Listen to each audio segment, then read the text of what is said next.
পেয়ারা দিয়ে জেলি বানিয়ে মাসে 50,000 টাকা আয়। ঘরে বসে এমনই এক ব্যবসা করে সফল তরুণ মহসিন। আমরা দেখা গেল 10,000 টাকা শুরু করছিলাম, এখন 50,000 টাকার কাছাকাছি আমাদের কাছে স্টকে এরকম মাল অ্যাভেলেবেল আছে।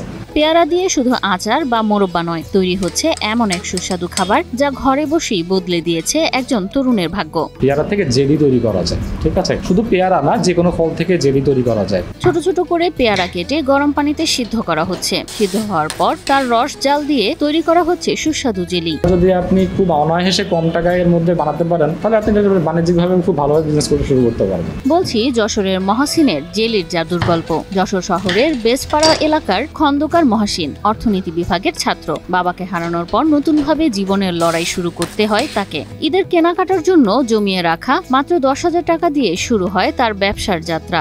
ঈদের শপিং এর টাকা অ্যারেঞ্জ করে আর কি যে ব্যবসার কাজে লাগিয়েছিলাম, তো সেইখান থেকে দেখা গেল 10,000 টাকা পুঁজি নিয়ে আমি কাজ শুরু করেছিলাম। আর 10,000 টাকা দিয়ে শুরু করেছি, এরপরে আমরা এখানে টাকা ঢালিনি। প্রথমে মশলার ব্যবসা, পরে কৃষি বিপণন অধিদপ্তরের প্রশিক্ষণ নিয়ে নামেন জেলি তৈরির নতুন উদ্যোগে। মানে মশলা নিয়ে সীমাবদ্ধ থাকলে হচ্ছে না, সাইডে আরো ইউনিক কি খাবার নিয়ে আসা যায়। বন্ধুকে সঙ্গে নিয়ে তৈরি করছেন পেয়ারা জেলি, আর এই জেলি এনে দিয়েছে সাফল্যের নতুন দুয়ার। টেকনিক্যাল সাইডগুলো দেখি, আর সাথে অ্যাকাউন্টসটা আর প্রোডাক্ট রিলেটেড যত কিছু আছে, প্রোডাক্ট র মেটেরিয়াল কালেকশন, ওইগুলোকে প্রসেসিং করা আর বানানো, এইগুলো সবকিছু আমার ফ্রেন্ড দেখে। পেয়ারার এই জেলি বিক্রি করেই মহসিন এখন মাসে আয় করছেন প্রায় 50,000 টাকা। মাসে দেখা গেল 40-50,000 টাকা চলে আসছে। স্বাদে অনন্য এই জেলি ক্রেতাদের মন জয় করেছে।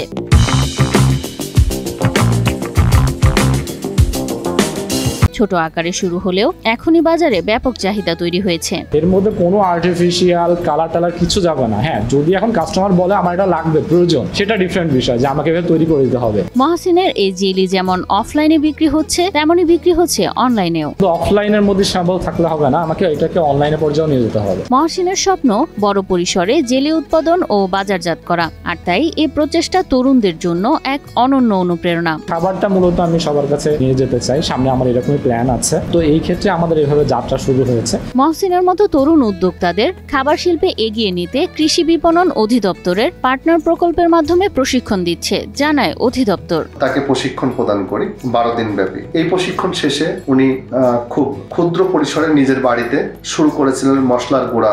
যশোর সদর, আমাদের চৌগাছা রয়েছে, জিগরগাছা রয়েছে, আর কেশবপুর রয়েছে। এই 4টি উপজেলার তরুণ 18 থেকে 35 বছর বয়সী পুরুষ এবং 18 থেকে 50 বছর বয়সী নারী উদ্যমী মানুষদেরকে আমি আহ্বান জানাচ্ছি কৃষি বিপণন অধিদপ্তর যশোরে যোগাযোগের মাধ্যমে প্রশিক্ষণ গ্রহণ করার জন্য। যে স্বপ্ন শুরু হয়েছিল মাত্র 10,000 টাকা দিয়ে, সেটি আজ লাখ টাকার অনুপ্রেরণার গল্প।